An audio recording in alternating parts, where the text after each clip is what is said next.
Thiruvananthapuram central ജയിലിൽ മത തീവ്രവാദ സംഘടനകളിൽപ്പെട്ടവർക്ക് ജയിൽ നിയമങ്ങൾ ലംഘിച്ച് ഒത്തുകൂടാൻ അനുമതി. തീവ്രവാദ പ്രവർത്തനങ്ങൾക്ക് ജയിലിൽ ക്ലാസുകൾ നടക്കുന്നുണ്ടെന്ന ആക്ഷേപവും ഉയർന്നിട്ടുണ്ട്. ചട്ടങ്ങളെല്ലാം ലംഘിച്ച് തീവ്രവാദികൾക്ക് അടക്കം ഒരു സെല്ലിൽ താമസിക്കാനും അനുമതി നൽകുന്നു. ജയിലിലെ തീവ്രവാദികളുടെ സംഘടിത നീക്കങ്ങൾ സാധാരണ തടവുകാർ ഭയപ്പാടിലാണെന്നാണ് പുറത്തു വന്നിരിക്കുന്ന റിപ്പോർട്ടുകൾ. റംസാൻ നോമ്പിനോടനുബന്ധിച്ച് ജയിൽ ചട്ടങ്ങൾ ലംഘിച്ച് മുസ്ലിം തടവുകാരെ 32 ദിവസം ഒരേ ബ്ലോക്കിൽ താമസിച്ച് ഒത്തുചേരലിനാണ് ജയിൽ അധികൃതർ അവസരമൊരുക്കിയത്.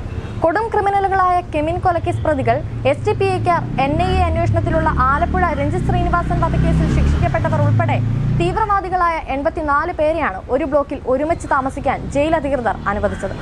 നോമ്പിന് ഒത്തുചേർന്നപ്പോൾ തീവ്രവാദികൾ തന്നെ അവർക്ക് ക്ലാസ് എടുത്തിരുന്നതായും ആക്ഷേപമുണ്ട്.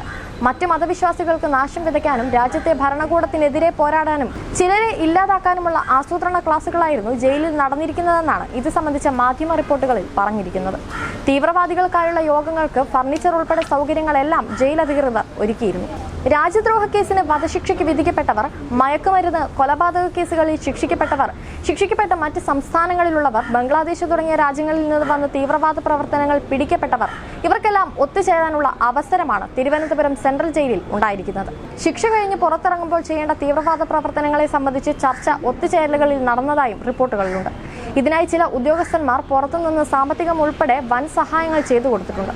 ഒത്തുചേരുന്നവർക്ക് പ്രത്യേക റേഷൻ, ഓരോരുത്തർക്കും 1200 രൂപ വീതം ക്യാൻറ്റീൻ ചെലവ്, 10400 രൂപയുടെ പഴങ്ങളും വിശിഷ്ട പാനീയങ്ങൾ എന്നിവ ജയിലിൽ ജീവനക്കാരുടെ അസോസിയേഷൻ നടത്തുന്ന ക്യാൻറ്റീൻ വഴിയാണ് നൽകിയിരിക്കുന്നത്. റംസാൻ കഴിഞ്ഞും ക്ലാസിനും ഒത്തുചേരുന്നതിനും അവസരമൊരുക്കുന്നുണ്ട്. ഇവരുടെ വലയിൽ വീഴാത്ത മുസ്ലിം വിഭാഗത്തിൽപ്പെട്ടവരെ ജയിലിൽ മർദ്ദിക്കുന്നതും പതിവായിരിക്കുകയാണ്.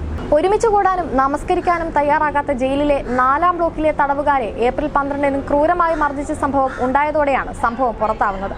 മർദ്ദനമേറ്റവർ രേഖാമൂലം പരാതിപ്പെട്ടെങ്കിലും ജയിൽ അധികൃതർ ഇതുവരെ യാതൊരു നടപടിയും സ്വീകരിച്ചിട്ടില്ല.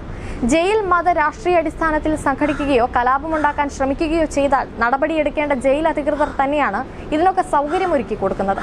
ജയിലിലെ തീവ്രവാദികളുടെ സംഘടിത നീക്കം കാരണം സാധാരണ തടവുകാർ ഭയപ്പാടിൽ കഴിയുകയാണ്.